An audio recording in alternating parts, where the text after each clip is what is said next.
Hello student, कैसे हैं आप लोग। आशा करते हैं एकदम बढ़िया होंगे। चलो, आज हम पढ़ने वाले हैं कोऑर्डिनेशन कंपाउंड का लेक्चर नंबर 2 अर्थात कोऑर्डिनेशन कंपाउंड जीरो। इसके अंदर हमें आज पढ़ना है, देखो पिछली क्लास में जो हम पढ़े थे हमने पढ़ लिया था योगात्मक यौगिक। योगात्मक यौगिक और योगात्मक यौगिक आपके दो प्रकार के थे। एक था आपका दिक् लवण या फिर आप इनको दूसरे नाम से जान रहे थे जालक यौगिक। ठीक है बेटा। दूसरा जो था वो था आपका संकुल लवण या फिर आप इनको जान रहे थे उप सहसंयोजक यौगिक। उप सहसंयोजक यौगिक। ठीक है। तो अब हम बात करेंगे, हमने बात कर ली थी योगात्मक यौगिकों के दिक् लवण और संकुल लवण, दोनों के बारे में पढ़ लिया था। ये आसान थे, इनकी हमने बॉन्डिंग भी पढ़ ली थी कि आयनिक होते हैं। ठीक है, लेकिन इनके बारे में अभी हमने बॉन्डिंग के बारे में नहीं पढ़ा था, तो आज हम इसकी बॉन्डिंग के बारे में ही पढ़ने वाले हैं। वैसे इनकी डेफिनेशन वगैरह हम पढ़ चुके हैं, तो संकुल यौगिकों में हम बॉन्डिंग के बारे में पढ़ेंगे। अब बात आती है कि संकुल यौगिकों में या संकुल लवणों में, उपसंयोजक यौगिकों में बॉन्डिंग कौन बताएगा। तो बॉन्डिंग बताने वाले एक साइंटिस्ट थे जिनका नाम था वर्नर। अर्थात वर्नर ने हमें उपसंयोजक यौगिकों में जो बॉन्डिंग थी उसके बारे में बताया था, अर्थात उनकी जो संयोजकता थी उनके बारे में बताया। अब जो वर्नर थे वो 1866 से और इन्होंने 1919 तक इस कार्यकाल में ही इन्होंने उपसंयोजक यौगिकों के बारे में बताया। अर्थात इस टाइम पीरियड में, खैर इनका जन्म हुआ था 1866 में और इनका निधन हुआ था 1919। ठीक है। इससे पहले वर्नर को इस उपसंयोजक यौगिकों के बॉन्डिंग के बारे में बताने के लिए सन 1913 में नोबेल पुरस्कार मिला था। नोबेल पुरस्कार। अब नोबेल पुरस्कार मिला है, इसका मतलब ये है कि उपसंयोजक यौगिकों के बारे में जो बेहतर आपको बताने वाले थे वो कौन थे, वर्नर थे। और जब इन्होंने नोबेल पुरस्कार लिया है तो इसका मतलब है कि उपसंयोजक यौगिकों के लिए इनका बहुत बड़ा योगदान है। तो हम कह सकते हैं, हम क्या रसायनों ने माना है कि इन्हें उपसंयोजक रसायन का पितामह या जनक कहा है। अर्थात ये उपसंयोजक यौगिकों के जनक भी है। उपसहसंयोजक यौगिकों के क्या है, जनक। यौगिकों के क्या और हैं, जनक। ठीक है। इतनी तो थी इस अल्फ्रेड वर्नर के बारे में। ये स्विस वैज्ञानिक थे, अल्फ्रेड वर्नर। पूरा नाम है इनका अल्फ्रेड वर्नर। स्विस वैज्ञानिक थे ये, स्विस वैज्ञानिक। ठीक है भाई। तो ये तो थी अल्फ्रेड के बारे में थोड़ा सा इतिहास कि अल्फ्रेड ने क्या किया। तो भाई अल्फ्रेड ने बहुत अच्छा किया था। तो अब हम अल्फ्रेड वर्नर का क्या पढ़ेंगे, सिद्धांत पढ़ेंगे। वर्नर का सिद्धांत, इसमें क्या कहा, तो हम बस उसी टॉपिक पर जाने वाले थे, लेकिन उससे पहले हमें वर्नर के बारे में थोड़ा पता होना चाहिए, उसका योगदान पता होना चाहिए, उपसंयोजक यौगिकों में उसका कितना योगदान है। तो हमने उसके बारे में थोड़ा सा चर्चा की। संकुल यौगिकों के बारे में, भाई जब नोबेल पुरस्कार मिला है तो उन्होंने बहुत अच्छा काम किया है इसके अंतर्गत, तो हम उसी के बारे में पढ़ने वाले थे। पर देखते हैं कि उन्होंने अपने सिद्धांत में क्या क्या चीजें कही थी। चलो, आप कॉपी और पेन लेकर के बैठेंगे और लगातार जो हम पढ़ा रहे हैं उसे अपनी कॉपी में नोट करें। चलो, हाँ, तो हम वर्नर का सिद्धांत लें। वर्नर का सिद्धांत, इसको पढ़ने वाले हैं हम, वर्नर का सिद्धांत। चलो, तो वर्नर के सिद्धांत किसके लिए दिया था, उपसंयोजक यौगिकों के लिए। तो उपसंयोजक यौगिकों के लिए वर्नर का एक सिद्धांत है। अर्थात वर्नर ने उपसहसंयोजक यौगिकों के लिए, उपसहसंयोजक यौगिकों के लिए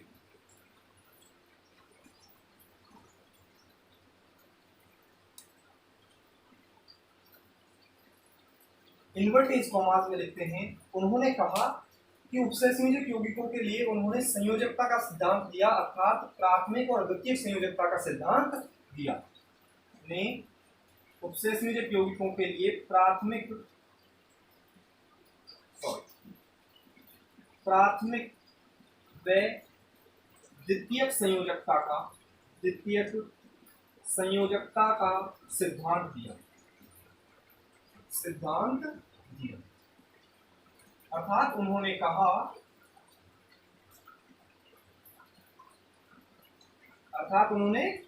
कहा कि उपसय संयोजक यौगिकों में प्राथमिक और द्वितीय संयोजकता पाई जाएगी, अर्थात प्राथमिक संयोजकता भी पाई जाएगी और द्वितीय संयोजकता भी पाई जाएगी।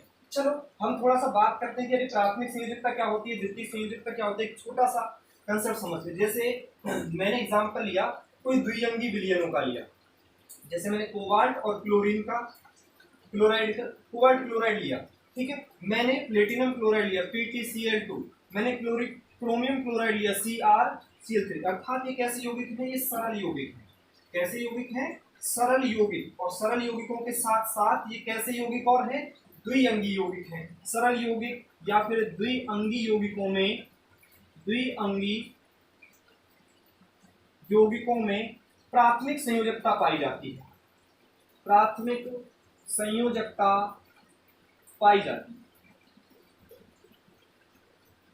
ठीक है। और भी ले सकते हैं आप CO कोबाल्ट क्लोराइड COCl3, ठीक है। कोबाल्ट क्लोराइड है, ये भी हो सकता है COCl2, चलो ठीक है। तो ये सारे यौगिक हैं, ऐसे यौगिक संभव हैं। अब हम बात करते हैं कि इनके अंदर कौन सी संयोजकता पाई जाती है, प्राथमिक संयोजकता। तो देखो इसकी जो प्राथमिक संयोजकता है वो 2 है, समझेंगे। इसकी प्राथमिक संयोजकता कितनी है, 2। अर्थात ये जो आपका धातु परमाणु है उसके साथ 2 बॉन्डिंग बनी हुई है, अब 2 बंध बना रहा है। तो क्लोरीन ने 2 बंध बनाए हैं तो इसकी संयोजकता 2 है। प्लेटिनम ने भी 2 बंध बनाए थे, इसकी संयोजकता भी क्या है, 2 है। इसकी कितनी हो गई, इसने 3 बनाए हैं तो इसकी संयोजकता कितनी हो गई, 3। इसने कितने बनाए हैं, 3, तो इसकी भी कितनी हो गई, 3 हो गई।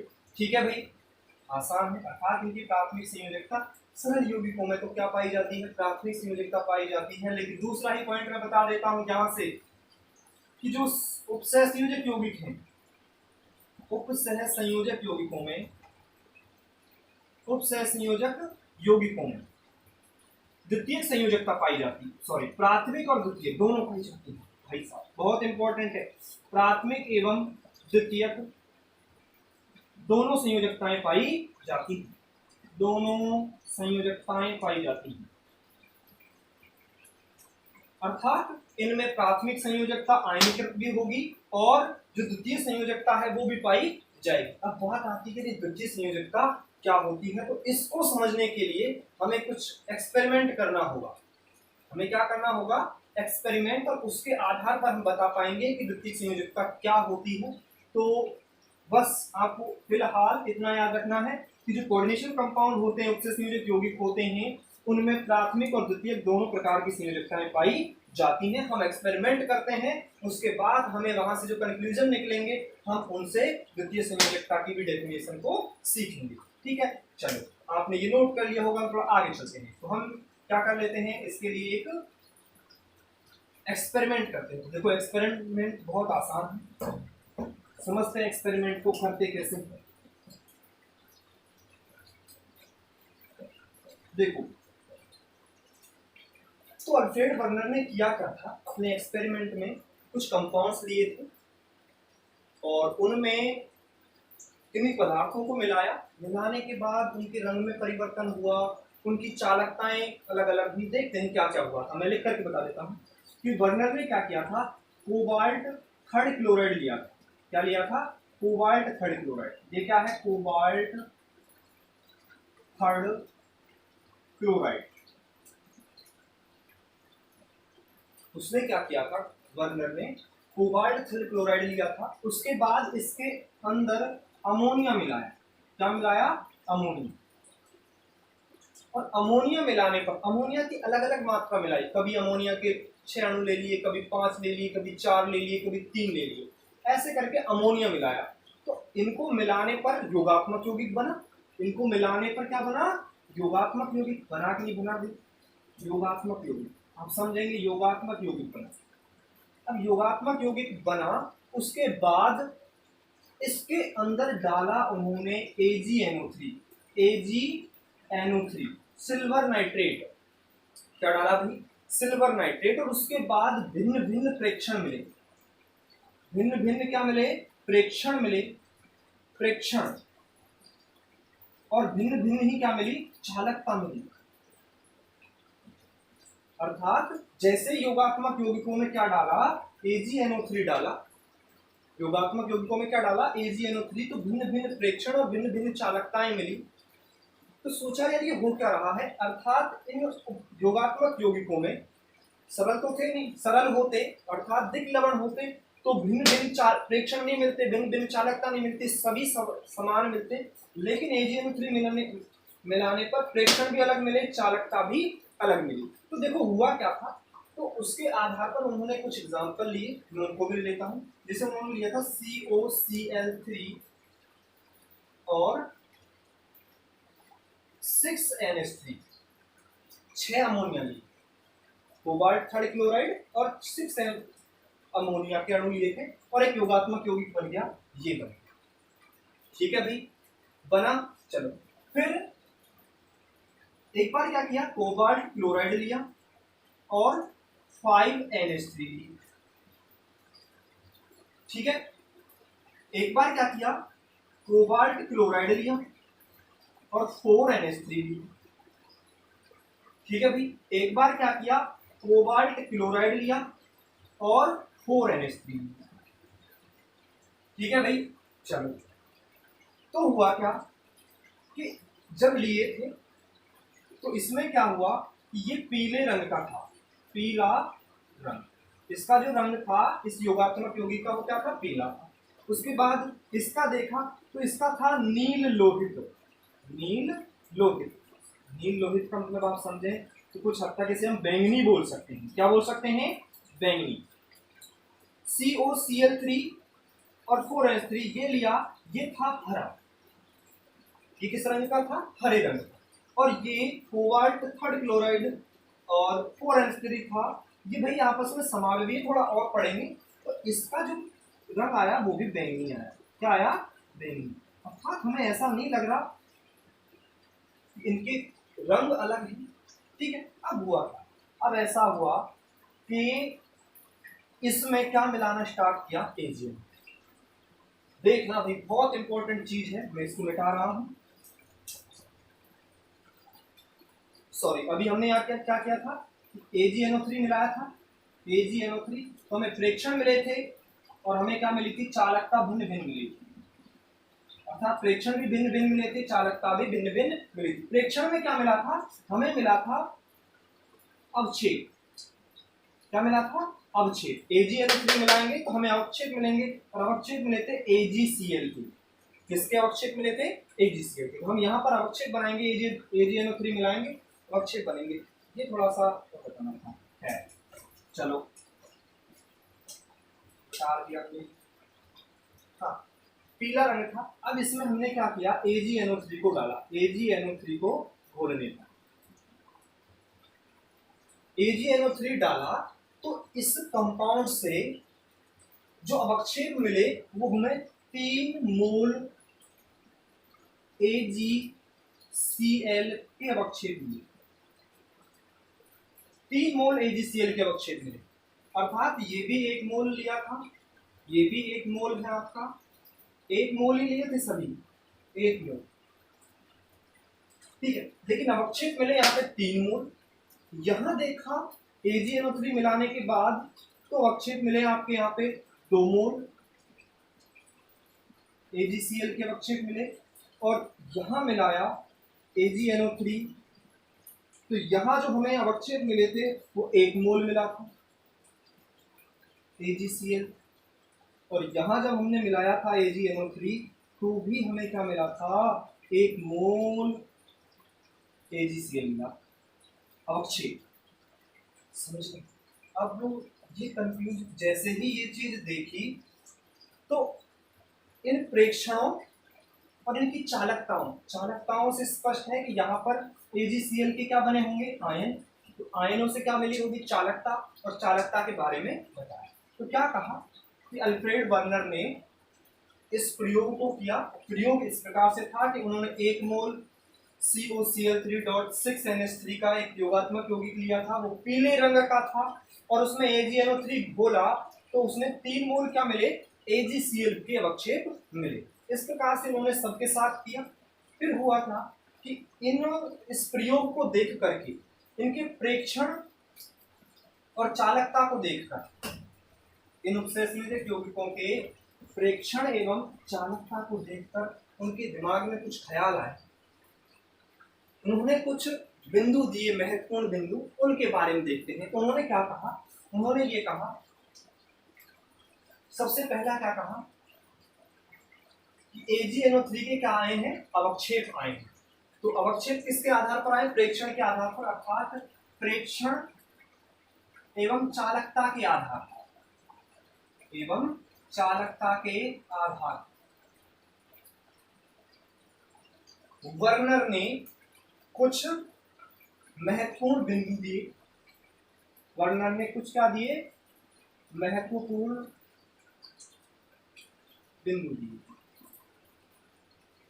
अर्थात वो अपनी मर्जी से नहीं दे रहे थे। इनको प्रयोगों को देखा तो उन्होंने कहा कि अभिक्रियाएं जब हो रही थी तो हमें ऐसा लग रहा है, अभिक्रियाएं जब हो रही हैं इन सब के साथ, तो हमें इन प्रेक्षणों से ऐसा लग रहा है कि इनके अंदर जो केंद्रीय धातु परमाणु हैं, इनके अंदर जो केंद्रीय धातु परमाणु हैं, उससे ये जो आयन और जुड़े हुए हैं उनकी संख्या 6 है। कितनी है, 6 है। अर्थात अभिक्रिया के दौरान, यहां से स्टार पॉइंट निकल के आ रहा है कि अभिक्रिया के दौरान, अभिक्रिया के दौरान या फिर अभिक्रिया की अवधि में, अभिक्रिया के दौरान केंद्रीय धातु परमाणु या धातु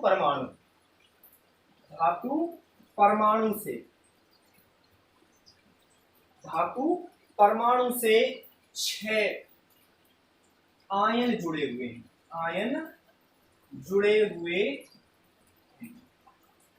इन सभी रिएक्शनों में, इन सभी अभिक्रियाओं में, यहां ऐसे लिख देंगे, सभी अभिक्रियाओं में।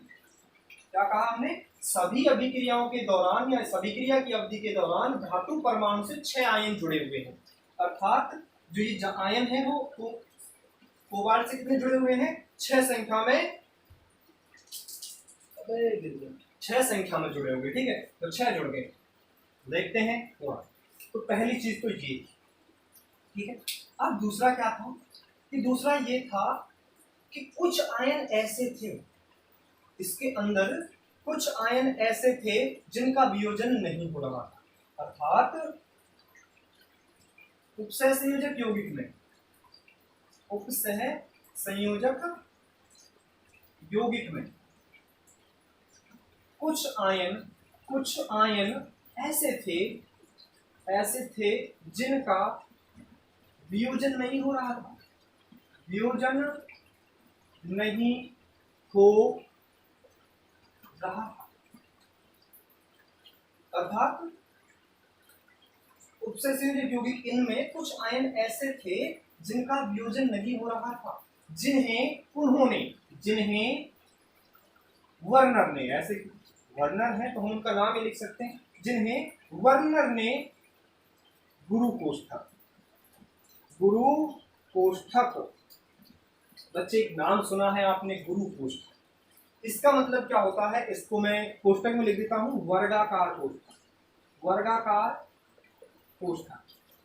जैसे आपने कभी देखा हो ऐसे करके जो कोष्ठक बनाया जाता है ना, बड़ा कोष्ठक जिसे आप मैथ में बोलते हो, इसे वर्गाकार कोष्ठक बोलते हैं केमिस्ट्री में, और एनसीईआरटी केमिस्ट्री में इसे गुरु कोष्ठक बोलते हैं। फर्क इतना सा, ठीक है। तो ऐसे करके वर्नर ने किसमें रखा है, गुरु कोष्ठक में रखा है, जिनका वियोजन नहीं होता है। उपसह संयोजक यौगिकों में कुछ आयन ऐसे थे जिनका वियोजन नहीं हो रहा था, जिन्हें वर्नर ने कहाँ रखा, गुरु कोष्ठक में रखा, और जिसे ही द्वितीय संयोजकता नाम दिया, जिसे ही द्वितीय संयोजकता, द्वितीय तो संयोजकता नाम दिया, संयोजकता नाम दिया। बताओ कितना आसान है कि द्वितीय संयोजकता क्या है? ऐसे आयन जो गुरु कोष्ठक में उपस्थित हैं उन्हें क्या कहेंगे? द्वितीय संयोजकता। और इसका आगे चल करके नाम जो पड़ा द्वितीय संयोजकता का, इसका ही इसे ही हम क्या कहते हैं? इसे ही उपसह संयोजन संख्या कहते हैं, उपसह संयोजन संख्या। और भी इसका नाम लिखूं बेहतर तो इसे समन्वय संख्या के नाम से भी जाना जाता है, समन्वय संख्या। खैर इसके बारे में और आगे भी डिटेल से पढ़ेंगे, लेकिन यहाँ से जो सीखने को मिला है द्वितीय संयोजकता क्या होती है, तो कहा था कि उपसह संयोजक यौगिकों में कुछ आयन ऐसे थे जिनका वियोजन नहीं हो रहा था, जिन्हें वर्नर ने गुरु कोष्ठक नाम दिया, गुरु कोष्ठक में दर्शाया, जिन्हें वर्नर ने गुरु कोष्ठक में दर्शाया, वर्गाकार कोष्ठक में दर्शाया, ऐसे तो लिखा ही नहीं आपने, दर्शाया, जिसे ही द्वितीय संयोजकता नाम दिया। और इस द्वितीय संयोजकता कैसी होती है? निश्चित होती है। द्वितीय संयोजकता कैसी और होती है भाई साहब? निश्चित होती है। ये निश्चित होती है। किसी भी उपसह संयोजक यौगिक के लिए द्वितीय संयोजकता हमेशा निश्चित रहती है, अर्थात इसके लिए द्वितीय संयोजकता 6 है तो इसके लिए 6 ही रहेगी। ऐसा नहीं है कि इसको इधर उधर कर दें तो इसकी चेंज हो जाए, अर्थात इनकी द्वितीय संयोजकता क्या है? 6। और इन सभी यौगिकों की, ये और लिख देता हूं, इस प्रयोग के दौरान सभी यौगिकों की द्वितीय संयोजकता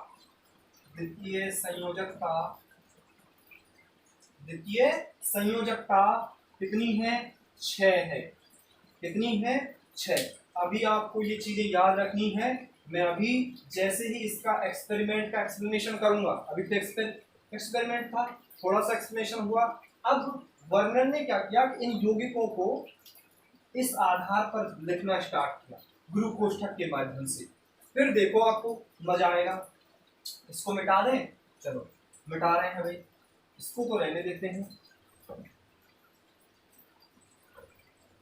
और मैं क्या कह रहा हूं कि वर्नर ने इन यौगिकों को अपने सिद्धांत के आधार पर, अपने महत्वपूर्ण बिंदुओं के आधार पर व्यवस्थित करने पर कुछ निम्न प्रकार प्राप्त हुए। कैसे प्राप्त हुए? इस यौगिक को वर्नर ने कैसे लिखा, अर्थात ऐसे योगात्मक यौगिक को वर्नर ने अपनी भाषा में कैसे लिखा? वो इस प्रकार से लिखा, CONH3 का होल 6 Cl3। ये वर्नर ने लिखा। किसको? इस यौगिक को वर्नर ने कैसे लिखा? CONH3 का होल 5 Cl और Cl2। अर्थात उन यौगिकों, ये जो यौगिक थे, अभी इनके बारे में समझेंगे। इनके बाद जो एक्सपेरिमेंट आ रहे थे कि भाई हमारे इससे तो 3 क्या मिल रहे थे? AgCl के अवक्षेप मिल रहे थे, इससे 2 मिल रहे थे, इससे 1 मिल रहा था, इससे 1 मिल रहा था। ठीक है, तो इस आधार पर तो हम नहीं बता पा रहे कि इससे 2 इससे 1 कैसे निकल रहा है, लेकिन जैसे ही ऐसे व्यवस्थित किया तो हमें एक एक चीज, एक एक कंसेप्ट समझ में आ गया। देखते हैं इसको कैसे लिखा। इसको इस प्रकार से लिखा, CONH3 का होल 4 Cl2Cl। इस कंपाउंड को ऐसे, इसको कैसे लिखा? CONH3 का होल 4 Cl2 और Cl। ठीक है, आ रही यहां तक बात समझ में?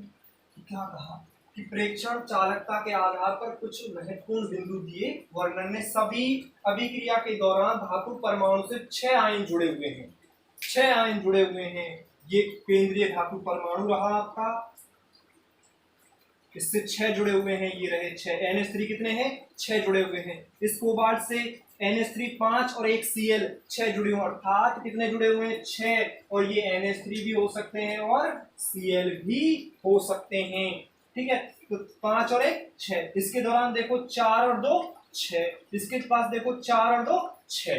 वाह क्या बात है, कितना आसान हो गया। अर्थात 6 जुड़े हुए हैं बिल्कुल इस अभिक्रिया के दौरान दिख गए। उसके बाद क्या कहा, उपसहज संयोजक यौगिकों के कुछ ऐसे आयन थे जिनका वियोजन नहीं हो रहा था, जिन्हें वर्नर ने गुरु कोष्ठक, अर्थात जो वर्नर ने गुरु कोष्ठक बनाया है और इसके अंदर जो आयन आ रहे हैं, इनका जो वियोजन था वो नहीं हो रहा है, इनका वियोजन नहीं हो रहा है, जिन्हें गुरु कोष्ठक में दर्शाया है। और ये ही द्वितीय संयोजकता है जो निश्चित है, 6 है, फिक्स है, इसे हम क्या कहते हैं, द्वितीय संयोजकता। इसी को उपसहज संयोजन संख्या के नाम से भी जाना जाता है। और सभी यौगिकों की द्वितीय संयोजकता क्या होती है, 6 होती है। इन सभी यौगिकों की द्वितीय संयोजकता कितनी है भाई, 6 है। आ रही यहाँ तक बात समझ में? चलो, इतनी चीज हमें समझ में आई।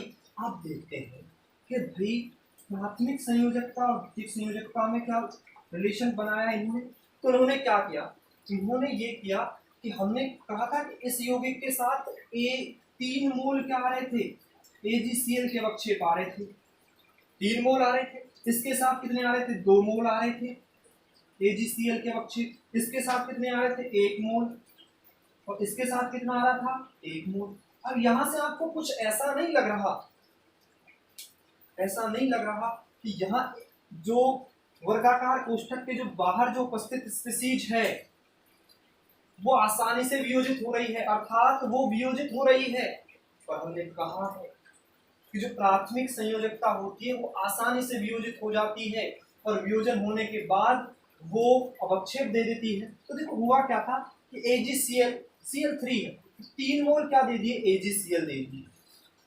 2 थे तो 2 मोल दे दिए, 1 था तो 1 मोल दे दिए Cl। इसका मतलब ये हुआ यदि हम किसी कोऑर्डिनेशन कंपाउंड को समझें तो जो वर्गाकार कोष्ठक है उसके अंदर जो केंद्रीय धातु परमाणु है उसके पास आने वाली जो स्पीशीज हैं, जो आयंस हैं, वो सारे क्या होंगे आपके, वो सारे द्वितीय संयोजकता को डिफाइन करेंगे और जो निश्चित होंगे।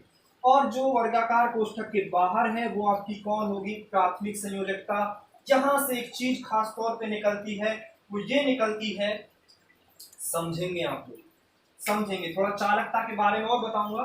तो मैं यहां से देखो आपको क्या निकल रहा है,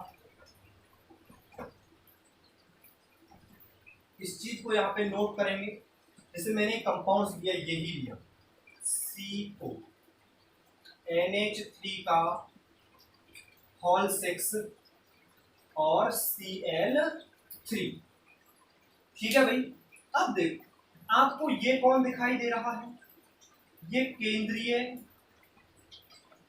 धातु परमाणु या धातु आयन दिखाई दे रहा है, ठीक है। ये आपको वर्गाकार कोष्ठक दिखाई दे रहा है, इसे क्या कहते हैं आप लोग, वर्गाकार कोष्ठक। वर्गाकार कोष्ठक, इनकी डेफिनेशन भी पढ़ेंगे हम। उसके बाद ये क्या है, इन्हें बोलते हैं लिगेंड।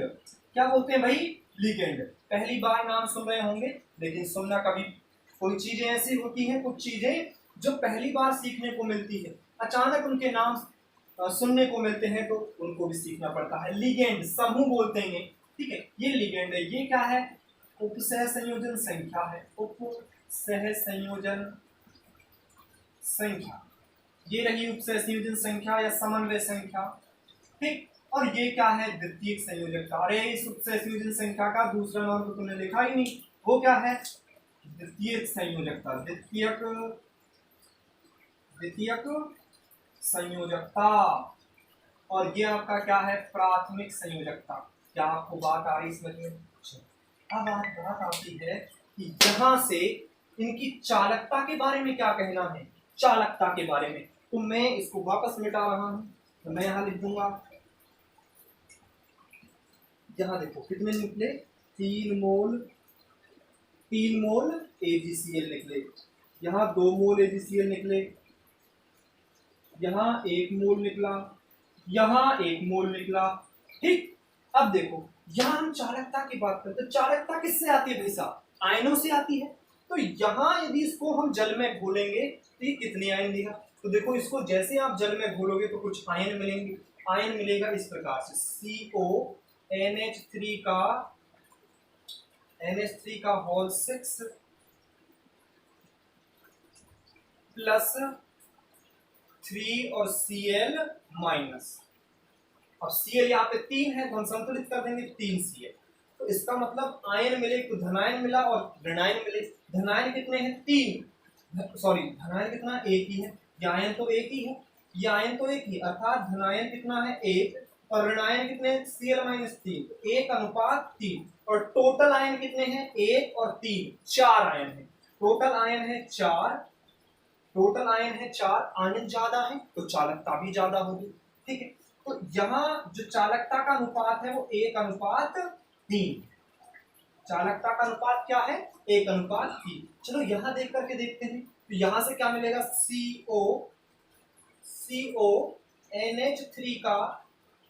NH3 का होल 5 Cl और इसके ऊपर आएगा +2 आयन +2Cl माइनस आयन।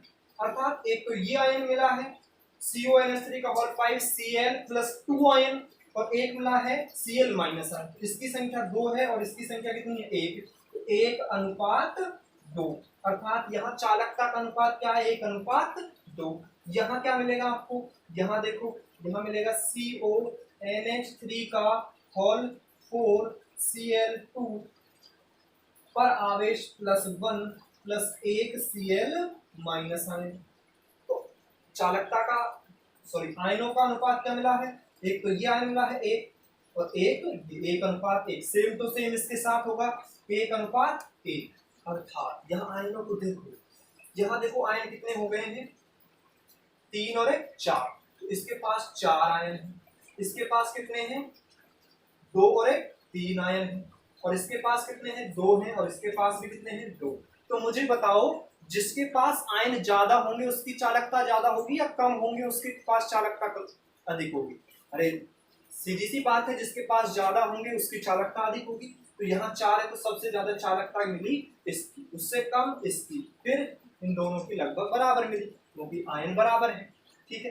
तो यहाँ चालकता से भी हमें पता चला है जिसकी जितनी ज्यादा चालकता होगी उसके लिए प्राथमिक संयोजकता उतनी ही ज्यादा होगी। आ रही यहाँ तक बात समझ में? चलो ये बात आपको समझ में आ रही होगी। चलो थोड़ा और आगे चलते हैं। अब हम क्या करते हैं, एक बार इस प्राथमिक और द्वितीय संयोजकता के बारे में जो वर्णन है और कुछ कहा, अभी हमने केवल एक्सपेरिमेंट किया है। एक्सपेरिमेंट से हमें प्राथमिक और द्वितीय संयोजकता का पता चला है। अब हम देखते हैं कि जो प्राथमिक संयोजकता है, द्वितीयक संयोजकता है, उसके अंदर और क्या क्या वेरिएशन होते हैं और क्या क्या चीजें उसके अंदर पाई जाती हैं, हम उसके बारे में थोड़ा और डिस्कशन कर लेते हैं। तो ये प्राथमिक संयोजकता, द्वितीय संयोजकता देने वाले कौन थे? अल्फ्रेड वर्नर, स्विस वैज्ञानिक थे। उनको 1913 में नोबेल पुरस्कार मिला था क्योंकि उन्होंने उपसंयोजक यौगिकों के बारे में बहुत महत्वपूर्ण जानकारियां दी थी। ठीक है, मिटा रहे हैं इसे।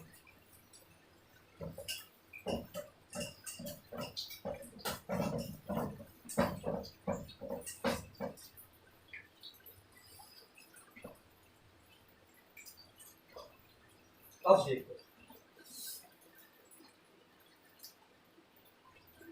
हाँ, तो क्या थे आपके? Alfred Werner. वर्नर सिद्धांत के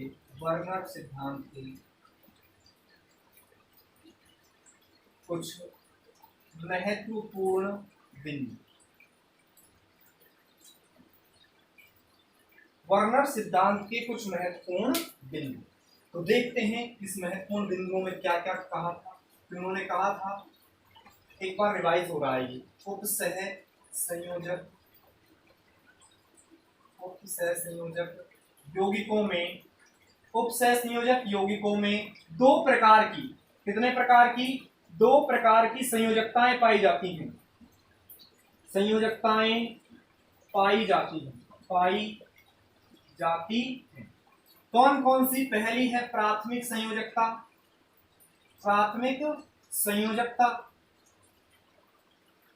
और दूसरी क्या थी? द्वितीयक संयोजकता। ठीक है, फिर देखो स्टार डाल करके प्राथमिक संयोजकता। देखो प्राथमिक संयोजकता के और क्या? प्राथमिक संयोजकता कैसी होती है? आयनीकृत होती है।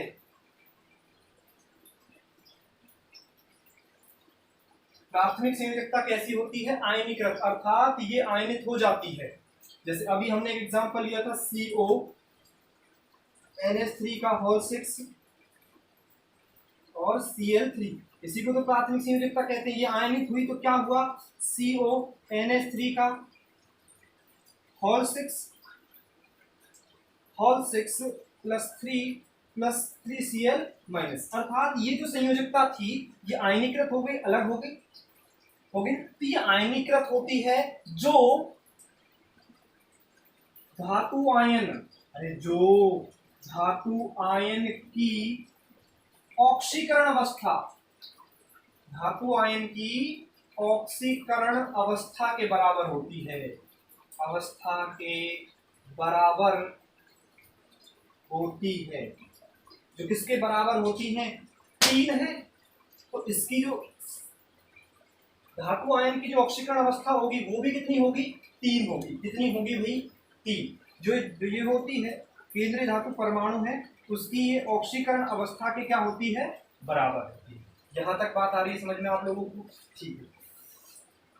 अब बात आती है और देखो इसके अंदर ये जो है ना प्राथमिक संयोजकता, ये भाई साहब किसके द्वारा संतुष्ट हो रही है यहाँ पर? अब देखो प्राथमिक संयोजकता ऋणायन के द्वारा संतुष्ट होती है, तो हम यहाँ लिख सकते हैं कि यह ऋणायन के द्वारा संतुष्ट होती है, ऋणायन के द्वारा संतुष्ट होती है। यह संयोजकता ऋणायन के द्वारा संतुष्ट होती है। संयोजकता किसके द्वारा संतुष्ट हो रही है? ऋणायन के द्वारा संतुष्ट हो रही है। दूसरा देखते हैं भाई, स्टार डाल करके, द्वितीयक संयोजकता आयनीकृत नहीं होती या अनआयनीकृत होती है। देखो मैं दूसरा इस तरह से लिख सकता हूं, द्वितीयक संयोजकता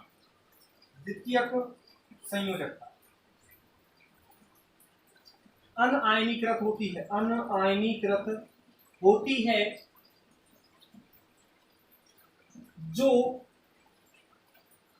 धातु आयन की ऑक्सीकरण अवस्था के बराबर नहीं होती, बल्कि धातु आयन की उपसह संयोजन संख्या के बराबर होती है। क्या कह रहे हैं? जो धातु आयन की उपसह संयोजन संख्या, अभी पढ़े थे, उपसह संयोजन संख्या, दूसरा नाम क्या है? समन्वय संख्या के बराबर होती है, के बराबर होती है। आ रही यहां तक बात समझ में? फिर आगे चलते हैं। हाँ, अवस्था के बराबर होती है। यह संयोजकता देखो, ये NH3 क्या है? कोई आयन है? नहीं है, उदासीन है। ये इस पर कोई आवेश नहीं है तो उदासीन है। तो ये सामान्यतः उदासीन और ऋणायन, उदासीन एवं ऋणायनों। कहोगे सर ऋणायन तो यहाँ दिखाई नहीं दे रहा था, तो एक और एग्जांपल ले लेते हैं। जैसे अभी थोड़ी देर पहले आपने पढ़ा था CONH3 का होल 5Cl और यहाँ लिखा था Cl2, ये क्या बना था? CONH3 का होल 5Cl और 2Cl माइनस, यहाँ +2, ऐसे ही था ना। तो देखो हुआ क्या यहाँ पर? तो ये तो उदासीन है, तो Cl कैसा होता है? नेगेटिव, अर्थात ऋणायनों के द्वारा संतुष्ट होती है। अर्थात जो आपकी यह संयोजकता, अर्थात द्वितीयक संयोजकता उदासीन एवं ऋणायनों के द्वारा संतुष्ट होती है। बताओ कितना आसान है? क्या इससे आसान हो सकता है? नहीं। आगे देखो, अब देखो एक पॉइंट और है, बड़ा इंपॉर्टेंट पॉइंट है, स्टार डाल करके उस पॉइंट को भी हम लिखेंगे।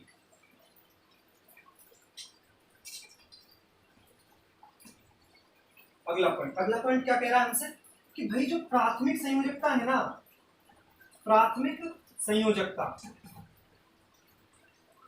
तो त्रिविम में, किसमें भाई? त्रिविम में। अब यौगिक है तो बॉन्डिंग होगी, बॉन्डिंग का होगी त्रिविम में होगी, तो त्रिविम में या फिर कॉपी पर मैं समझ सकती हूँ। रिबिन में तो समन्वय बहुपरक बनेगा, सॉरी। प्राथमिक संयोजकता को पेपर पर हम डॉटेड लाइन से दर्शाते हैं। किससे दर्शाते हैं? डॉटेड लाइन से दर्शाते हैं, या फिर हम इसे क्या बोल सकते हैं? टूटी रेखा भी बोल सकते हैं। टूटी रेखा से दर्शाते हैं, से दर्शाते हैं,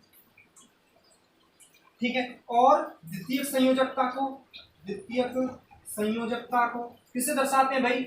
solid line, solid line, solid line से दर्शाते हैं। और यदि हमें जरूरत पड़ जाए प्राथमिक और द्वितीयक संयोजकता को एक साथ समझने की, तो कैसे लिखेंगे? तो उसे हम प्राथमिक एवं द्वितीयक संयोजकता को, प्राथमिक को डॉटेड और द्वितीयक को सॉलिड लाइन से दर्शाया जाता है। क्या दिक्कत आ रही है? बहुत आसान। चलो एक एग्जांपल ले लेते हैं, बहुत आसान होगा, देखते हैं। जैसे मैंने क्या किया, घटाए कहां से? देखो इतना तो समझ ही गए हैं आप लोग, तो मैं यही समझा दूंगा, इतना बड़ा है कंसेप्ट, आसान कंसेप्ट है। जैसे मैंने एक एग्जांपल लिया, CONH3 का होल 6 Cl3, तो इसको कैसे दर्शाऊंगा? अब देखो क्या है कि ये इसकी समन्वय संख्या 6 है, 6 है तो अष्टफल की संरचना बनती है, वो हम बाद में बात कर लेंगे, अभी हमें केवल समझना है। तो देखो कोबाल्ट रहा, क्या रहा? कोबाल्ट। कोबाल्ट से 6 क्या जुड़े हुए हैं? NH3। NH3 क्या है? द्वितीय संयोजकता है, अर्थात समन्वय संख्या 6 है तो 6 क्या होगी? द्वितीय संयोजकता। द्वितीय संयोजकता को ठोस लाइन से, तो 6 बंध जो है उनको मैंने सॉलिड लाइन से दर्शा दिया है, दर्शा दिया। 6 क्या दर्शाए हैं? NH3, तो दर्शा दो NH3, NH3, NH3, NH3, NH3, NH3 और ये NH3, ठीक है भाई। अब क्या बचा?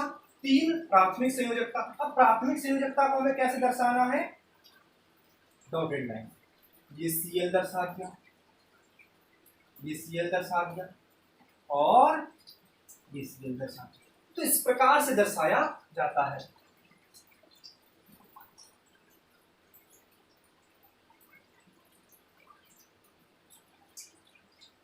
ठीक है, आपको आ रही बात समझ में?